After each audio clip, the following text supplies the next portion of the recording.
പ്രിയപ്പെട്ട വിദ്യാർത്ഥികളെ, കേരള യൂണിവേഴ്സിറ്റി 4ാം semester BCom accounts and data science വിദ്യാർത്ഥികളുടെ ഡാറ്റ അനാലിസിസ് യൂസിങ് ആർ എന്ന പേപ്പറിൽ നിന്നുള്ള പ്രീവിയസ് യൂണിവേഴ്സിറ്റി ചോദ്യങ്ങളും അവയുടെ ഉത്തരങ്ങളും അവയുടെ അനുബന്ധ എക്സ്പ്ലനേഷനുമാണ് ഇന്ന് ഡിസ്കസ് ചെയ്യുന്നത്. ഇന്നത്തെ ഈ ഡിസ്കഷനിൽ 7 ചോദ്യങ്ങളാണ് സെലക്ട് ചെയ്തിരിക്കുന്നത്. 2022-2023 വർഷങ്ങളിൽ നടന്ന പൊതുപരീക്ഷാ ചോദ്യങ്ങളിൽ നിന്നാണ് ഇന്നത്തെ ചോദ്യങ്ങൾ സെലക്ട് ചെയ്തിരിക്കുന്നത്. ഇന്നത്തെ ഈ ഒരു ഡിസ്കഷനിൽ സെക്ഷൻ എയിൽ ഉൾപ്പെടുന്ന 1 മാർക്കിന്റെ ചോദ്യങ്ങൾ, സെക്ഷൻ ബിയിൽ ഉൾപ്പെടുന്ന 2 മാർക്കിന്റെ ചോദ്യങ്ങൾ, സെക്ഷൻ സിയിലെ 4 മാർക്കിന്റെ ഷോർട്ട് എസ്സേ ചോദ്യങ്ങൾ, സെക്ഷൻ ഡിയിൽ ഉൾപ്പെടുന്ന 15 മാർക്കിന്റെ ചോദ്യങ്ങളാണ് ഇന്നത്തെ ഈ ഡിസ്കഷനിൽ ഉൾപ്പെടുത്തിയിരിക്കുന്നത്.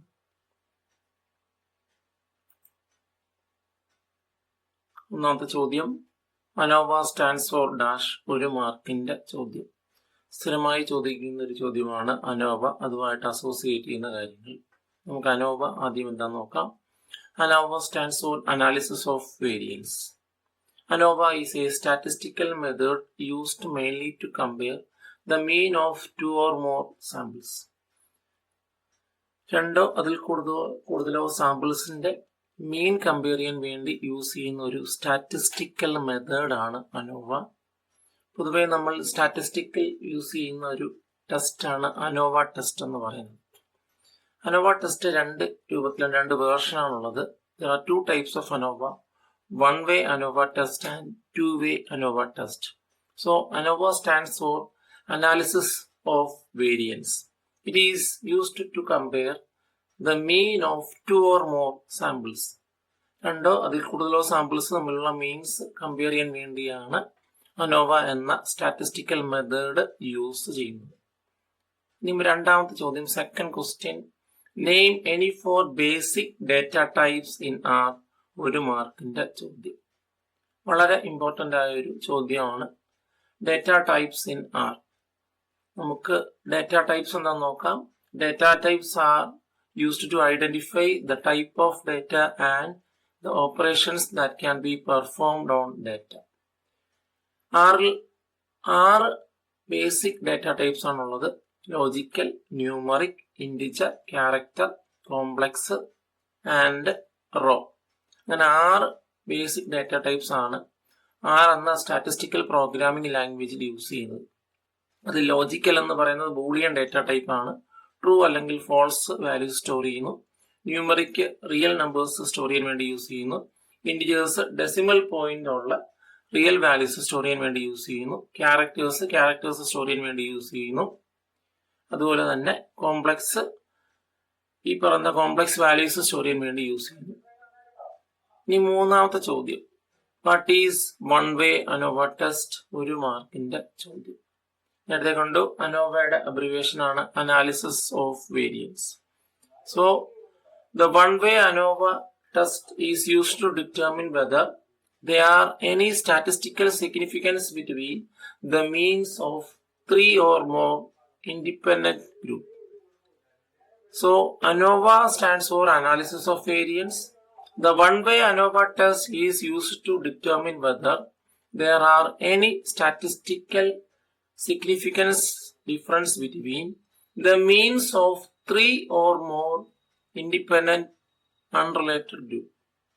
അൺറിലേറ്റഡ് ഗ്രൂപ്പ് തമ്മിൽ അല്ലെങ്കിൽ ഇന്റർ ഡിപ്പെൻഡന്റ് ഗ്രൂപ്പ്സ് തമ്മിൽ ഒരു സിഗ്നിഫിക്കന്റ് ഡിഫറൻസ് ഉണ്ടോ എന്ന് ടെസ്റ്റ് ചെയ്യാൻ വേണ്ടി യൂസ് ചെയ്യുന്ന ഒരു മെത്തേഡാണ്, സ്റ്റാറ്റിസ്റ്റിക്കൽ ടെസ്റ്റ് ആണ് വൺ വേ അനോവ ടെസ്റ്റ്. നേരത്തെ കണ്ടു, അനോവ ടെസ്റ്റ് 2 രൂപത്തിലുണ്ട്. One way ANOVA test and 2 way ANOVA test. One way ANOVA ടെസ്റ്റിനെ 1 ഫാക്ടർ അനോവ ടെസ്റ്റ് എന്നും വിളിക്കുന്നു. ഇനി 4ാമത്തെ ചോദ്യം, fourth question, explain the packages in R. 4 മാർക്കിന്റെ ചോദ്യം. നമുക്ക് പാക്കേജ് എന്താന്ന് നോക്കാം. Packages in R are a collection of functions data compiled code that can extend the base functionality of R. ആറിൽ ഫങ്ഷൻ ഡാറ്റ കമ്പൈൽഡ് കോഡ് പോലെയുള്ള അത്തരം കാര്യങ്ങളുടെ കളക്ഷനെയാണ് package എന്ന് പറയുന്നത്. പലപ്പോഴും നമ്മൾ പാക്കേജിൽ യൂസ് ചെയ്യുന്നു. They are essentially bundles of codes, documentation and data sets that allow user to perform specific task. Specific ആയ ടാസ്കുകൾ പെർഫോം ചെയ്യാൻ വേണ്ടിയാണ് പലപ്പോഴും പാക്കേജുകൾ യൂസ് ചെയ്യുന്നത്. പലപ്പോഴും ഡിഫോൾട്ട് പാക്കേജുകൾ R ലോഡ് ചെയ്യുന്ന അവസരത്തിൽ തന്നെ സിസ്റ്റത്തിനകത്ത് തന്നെ ലോഡ് ചെയ്യുന്നു. R comes with a set of default packages and additional packages that can be installed and loaded as necessary. ആവശ്യമുള്ള അവസരത്തിൽ ഇത്തരം പാക്കേജുകൾ നമുക്ക് ഇൻസ്റ്റാൾ ചെയ്യാനും ലോഡ് ചെയ്യാനും കഴിയുന്നതാണ്. അഡീഷണൽ പാക്കേജുകളും R ലഭ്യമാണ്. അതുകൊണ്ടാണ് പലപ്പോഴും R വളരെയധികം സ്റ്റാറ്റിസ്റ്റിക്കൽ മെത്തേഡുകൾ അതുപോലെ ഡേറ്റ വിഷ്വലൈസേഷൻ പോലെയുള്ള കാര്യങ്ങൾക്ക് യൂസ് ചെയ്യുന്നത്. ഇനിയും കോമൺ ആയി യൂസ് ചെയ്യുന്ന R പാക്കേജുകൾ ഏതാണെന്ന് നോക്കിയാൽ 7 പ്രധാനപ്പെട്ട R പാക്കേജുകളാണ് ലഭ്യമായിട്ടുള്ളത്. അതിൽ ഒന്നാമത്തെയാണ് ggplot2. ഡേറ്റ വിഷ്വലൈസേഷന് വേണ്ടി യൂസ് ചെയ്യുന്നു. tplyr data manipulation, tidyr data tidying, shinby Shiny എന്ന് പറയുന്നത് ഇന്ററാക്റ്റീവ് വെബ് ആപ്ലിക്കേഷന് വേണ്ടി യൂസ് ചെയ്യുന്ന ഒരു പാക്കേജാണ്. അതുപോലെ തന്നെ ക്യാരറ്റ് ഉണ്ട്, ലൂബ്രിയേറ്റ് ഉണ്ട്, സ്ട്രിംഗർ ആണ്. ഇത്തരം പാക്കേജുകൾ പലപ്പോഴും R യൂസ് ചെയ്യുന്നു. അങ്ങനെ കമ്പൈൽഡ് കോഡ്, ഡോക്യുമെന്റേഷൻ, ഡേറ്റ ഇത്തരം കാര്യങ്ങളുടെ ഒരു കളക്ഷനാണ്, ബണ്ടിലാണ് പാക്കേജ് എന്ന് പറയുന്നത്. പാക്കേജ് നമുക്ക് ഇൻസ്റ്റാൾ ചെയ്യാൻ കഴിയുന്നതാണ്. പാക്കേജ് ഇൻസ്റ്റാൾ ചെയ്യാൻ വേണ്ടി ഇൻസ്റ്റാൾ ഡോട്ട് പാക്കേജ് എന്ന ഫംഗ്ഷൻ ആണ് യൂസ് ചെയ്യുന്നത്. To install a package we use install dot package function. ഇനി 5ാമത്തെ ചോദ്യം, explain different data structures in R. 4 മാർക്കിന്റെ ചോദ്യം. നമുക്ക് ആദ്യം ഡേറ്റ സ്ട്രക്ചർ എന്താണെന്ന് നോക്കാം. Data structures are used to store, manipulate and manage data. Data store ചെയ്യാനും മാനിപ്പുലേറ്റ് ചെയ്യാനും മാനേജ് ചെയ്യാൻ വേണ്ടിയാണ് ഡേറ്റ സ്ട്രക്ചേഴ്സ് യൂസ് ചെയ്യുന്നത്. Each data structure is designed for specific type of data and operations. അത് മനസ്സിലാക്കുക. ഓരോ ഡേറ്റ സ്ട്രക്ചേഴ്സും ഒരു സ്പെസിഫിക് ടൈപ്പ് ഓഫ് ഡേറ്റയ്ക്കും ഓപ്പറേഷനും വേണ്ടിയാണ് ഡിസൈൻ ചെയ്തിരിക്കുന്നത്.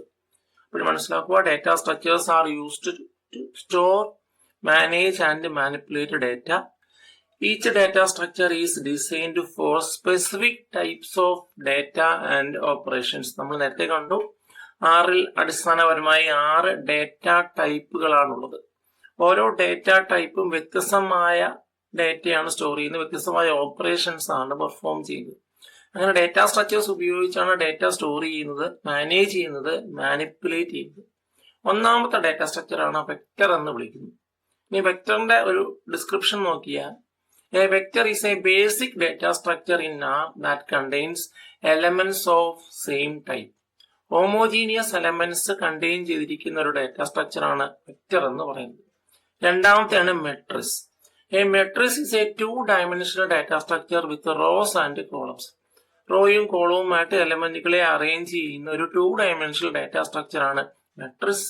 മെട്രിക്സ് എന്ന് പറയുന്ന ഫംഗ്ഷൻ ഉപയോഗിച്ചാണ് മെട്രിക്സ് ക്രിയേറ്റ് ചെയ്യുന്നത്. ഇനി മൂന്നാമത്തെയാണ് array. Array are data structures having more than 2 dimensions. പൊതുവെ അറേയിൽ ഹോമോജീനിയസ് ഡേറ്റയാണ് സ്റ്റോർ ചെയ്യുന്നത്. We use array function to create an array. ഇനി നാലാമത്തെ ഡേറ്റ സ്ട്രക്ചർ ആണ് data frames. A data frame is a 2-dimensional structure with each column can contain different types of data.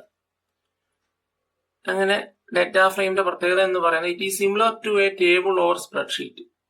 ഒരു table അല്ലെങ്കിൽ spreadsheet, നമുക്കറിയാം Excel spreadsheet ആണ്. അത്തരം table അല്ലെങ്കിൽ സ്പ്രെഡ്ഷീറ്റിനോട് ഈക്വലന്റ് ആയിട്ടുള്ള ഒരു 2-dimensional ഡേറ്റ സ്ട്രക്ചർ ആണ് ഡേറ്റ ഫ്രെയിം എന്ന് പറയുന്നത്.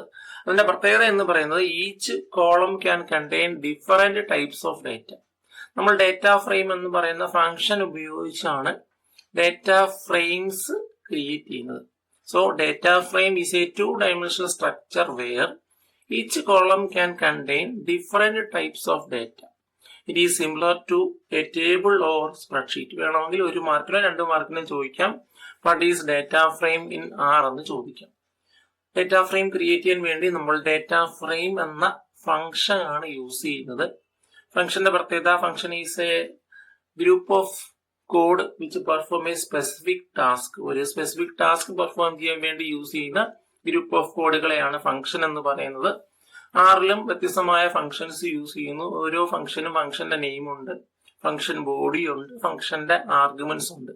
അതാണ് ബേസിക്കായി ഒരു ഫംഗ്ഷന്റെ കമ്പോണൻസ് എന്ന് പറയുന്നത്. Function name, function body, arguments. ഫംഗ്ഷനിലോട്ട് പാസ് ചെയ്യുന്ന ഡേറ്റയാണ് ആർഗ്യുമെന്റ്സ് അല്ലെങ്കിൽ പാരാമീറ്റേഴ്സ് എന്ന് വിളിക്കുന്നത്. ഇനി അഞ്ചാമത്തെ ഡേറ്റ സ്ട്രക്ചർ ആണ് list. A list is a flexible data structure that contains elements of different types. Different types of elements contain ചെയ്തിരിക്കുന്ന ഒരു flexible ആയ ഒരു ഡേറ്റ സ്ട്രക്ചർ ആണ് list. A list is created using the list function. ഇനി അടുത്തതാണ് factor. Factors are used to represent categorical data and are stored as integer vector with the corresponding level. ഫാക്ടറിന്റെ പ്രത്യേകത categorical data represent ചെയ്യാൻ വേണ്ടിയാണ് ആറിൽ factor എന്ന് പറയുന്ന ഒരു ഡേറ്റ സ്ട്രക്ചർ യൂസ് ചെയ്യുന്നത്. ഫാക്ടേഴ്സ് ക്രിയേറ്റ് ചെയ്യാൻ വേണ്ടി ഫാക്ടർ എന്ന ഫംഗ്ഷൻ യൂസ് ചെയ്യുന്നു. ഇനി ഏഴാമത്തെ ഒരു വളരെ ഇമ്പോർട്ടന്റ് ആയ ഒരു ഡേറ്റ സ്ട്രക്ചറാണ് ടിബിൾസ് എന്ന് പറയുന്നത്. A tibble is a modern version of data frame. നേരത്തെ കണ്ടു ഡേറ്റ ഫ്രെയിമിന്റെ പ്രത്യേകത ടേബിൾ അല്ലെങ്കിൽ ഒരു സ്പ്രെഡ്ഷീറ്റിനോട് ഈക്വലന്റ് ആയിട്ടുള്ള ഒരു ഡേറ്റ സ്ട്രക്ചർ ആണ്. അങ്ങനെ modern version of data frame എന്ന് പറയുന്ന ഒരു ടിബിൾ ആണ്. ഇനിയും എട്ടാമത്തെ ഒരു ഡേറ്റ സ്ട്രക്ചർ ആണ് ലിസ്റ്റ് ഓഫ് ലിസ്റ്റ് എന്ന് പറയുന്നത്. A list can contain other list. അത്തരം ലിസ്റ്റുകളെയാണ് നമ്മൾ നെസ്റ്റഡ് ലിസ്റ്റ് അല്ലെങ്കിൽ ലിസ്റ്റ് ഓഫ് ലിസ്റ്റ് എന്ന് പറയുന്നത്. So a list which contain other list is called list of list. So it is also called nested list. A list can contain other list, which makes it a powerful tool for nested data structure. Nest ചെയ്യുക എന്ന് പറഞ്ഞാൽ ഒരു ലിസ്റ്റിനെ മറ്റൊരു ലിസ്റ്റിനകത്ത് place ചെയ്യുന്നു. ആ ഒരു ആക്ടിവിറ്റിയാണ് nesting of list എന്ന് പറയുന്നത്. അങ്ങനെ ആറിൽ അടിസ്ഥാനപരമായി 8 ഡേറ്റ സ്ട്രക്ചേഴ്സ് ആണുള്ളത്. അതിൽ വളരെ ഇമ്പോർട്ടന്റ് ആണ് ടിബിൾ, അതുപോലെ തന്നെ ഡേറ്റ ഫ്രെയിംസ് എന്ന് പറയുന്ന ഡേറ്റ സ്ട്രക്ചർ. ഓരോ ഡേറ്റ സ്ട്രക്ചറും ക്രിയേറ്റ് ചെയ്യാൻ വേണ്ടി കറസ്പോണ്ടിങ് ഫംഗ്ഷൻ ആണ് യൂസ് ചെയ്യുന്നത്. ഇനി ആറാമത്തെ ചോദ്യം explain median and max functions. 2 മാർക്കിന്റെ ചോദ്യം. 2 വർഷങ്ങളിൽ തുടർച്ചയായി ചോദിച്ചിരിക്കുന്ന ഒരു ഫംഗ്ഷൻ ആണ് മീഡിയനും മാക്സ് എന്ന് പറയുന്നത്. The median function calculates the middle value of a sorted numeric vector. ഒരു ന്യൂമറിക് വെക്ടറിന്റെ മിഡിൽ വാല്യൂ കാൽക്കുലേറ്റ് ചെയ്യാൻ വേണ്ടിയാണ് മീഡിയൻ എന്ന ഫംഗ്ഷൻ യൂസ് ചെയ്യുന്നത്. The max function returns the largest value in a numeric vector. രണ്ടും numeric വെക്ടറിൽ use ചെയ്യുന്ന function ആണ്. Median function middle value return ചെയ്യുന്ന അവസരത്തിൽ മാക്സ് വാല്യൂ ഒരു ന്യൂമറിക് വെക്ടറിന്റെ ലാർജസ്റ്റ് വാല്യൂ റിട്ടേൺ ചെയ്യുന്നു. So the median function calculates the middle value of A numeric vector. The max function returns the largest value in a numeric vector. ഇനി ഏഴാമത്തെ ചോദ്യം what are data types in R. 2 മാർക്കിന്റെ ചോദ്യം. Data types refers to the classification of data item. നേരത്തെ കണ്ടു data types determine the type of data and the operations that can be performed on data. ഡേറ്റയിൽ store ചെയ്യാൻ കഴിയുന്ന വാല്യൂവിനെയും ആ ഡേറ്റയിൽ perform ചെയ്യാൻ കഴിയുന്ന ഓപ്പറേഷൻസിനെയും ഡിറ്റർമിൻ ചെയ്യുന്നത് ഒരു ഡേറ്റയുടെ ഡേറ്റ ടൈപ്പ് ആണ്. അടിസ്ഥാനപരമായി നമുക്ക് 6 ഡേറ്റ ടൈപ്പുകളാണ് ആറിൽ ലഭ്യമായിട്ടുള്ളത്.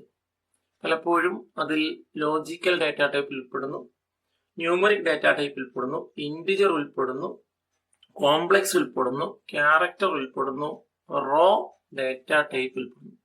അങ്ങനെ 6 അടിസ്ഥാനപരമായ ഡേറ്റ ടൈപ്സ് ആണ് ആറിൽ യൂസ് ചെയ്യുന്നത്. There are 6 basic data types in R: logical, numeric, integer, complex, character and raw data types.